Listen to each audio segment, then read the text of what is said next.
Welcome back. Did you know that right now there are close to 36 candidates or potential candidates for Connecticut governor in next year's election, and a dozen more who say they are not interested or have changed their minds about running? But certainly these are heady times for the leaders of both major parties here in Connecticut. State Republican Party Chair J.R. Romano and State Democratic Party Chair Nick Boletto. They're both here with us right now. And we're going to get to the race in a second. But first, I just want to get your take on what Oz Griebel was saying about party politics in the state. Do you guys agree with him? No, I think there's a divisive difference between our parties, and it's very clear when the Democrats and the Republicans stand on most issues in Connecticut, and you certainly saw that through the budget process. And I don't think people are tired of it. I think we get our message out there, and as we do that, people are either for one party or the other, or share both our beliefs. Well, I actually think the bigger problem for Oz is there's no infrastructure behind him, so he's going to have to raise twice as much money as the Democrat or Republican candidate. There's no volunteers, there's no door knocking, all the things that you need to actually win an election. You know, Oz just wants to be on the ballot, it sounds like, right? It doesn't sound like he actually wants to win because his ideas are not new. Republicans and Democrats have been talking about things. I thought it was a little interesting. He talked about a slogan being politics, no politics or solutions, whatever it was, but in the conversation offered no solutions. He says he's going to get a group of people together. And so, he was saying he wanted the private sector to be more involved with a lot of decision making. Well, but that assumes that they're not now, right? It assumes that, and even though I may not agree with Dan Malloy or Nick on how the private sector has interacted with them, they have, and the same could be said of Republicans that want to interact. You don't think that we want to keep GE or Aetna? So I just think it's more of a process and exercise versus actually path to victory. When we talked about Lo Weicker or Joe Lieberman, who won as independent, they had run statewide before. They had been Democrats and Republicans and had infrastructure and networks that they can tap into. He's got none of that.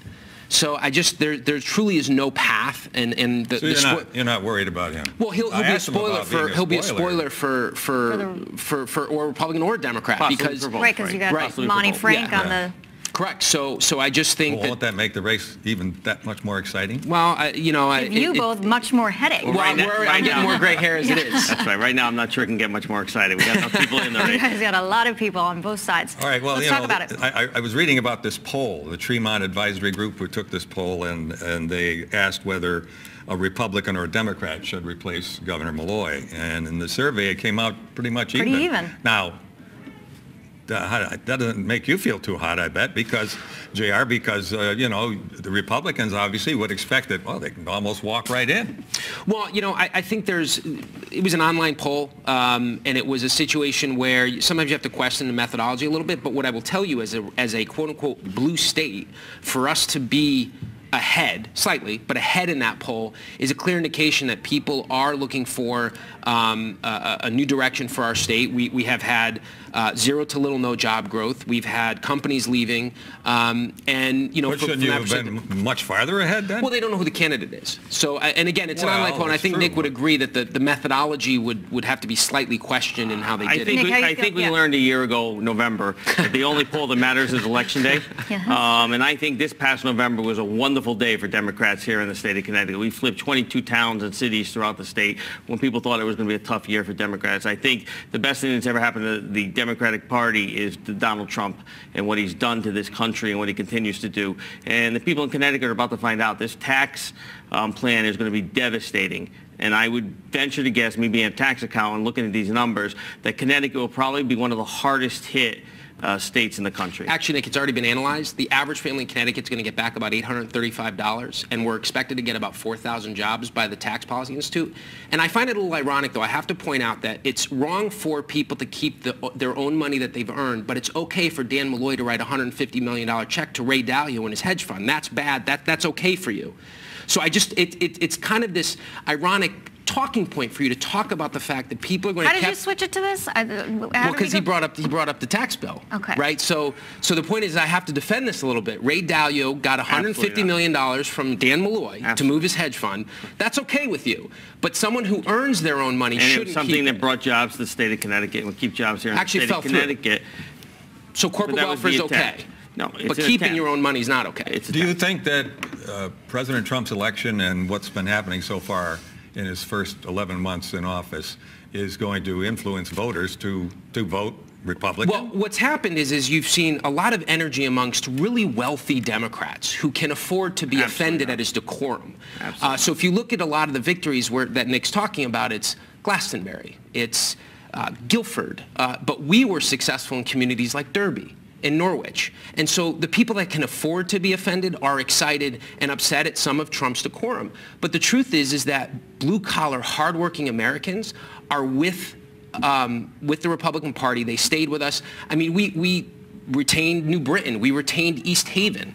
You know, don't forget that we still control as Republicans a majority of towns. But we took councils in those. We gained seats throughout the state, which was very important to Democrats. We gained states in every commission. That is not true, and that is absolutely not true. We had activists. We had thousands of activists in the state make 600,000 phone calls across the state municipal elections. That's never happened. It's never been heard of. These are mothers. These are hardworking blue-collar individuals, state to state.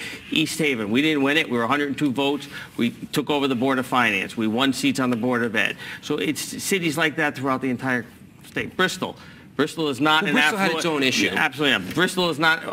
You can't make up the math here. Bristol, we won clearly, and that is not an affluent city as in the state of Connecticut. So you're absolutely wrong. And I think we had across the board in November, we picked up seats right through this entire state, and it was a wonderful day for Democrats. How are you going to fight the feeling that, you know, the Democrats put us in this mess?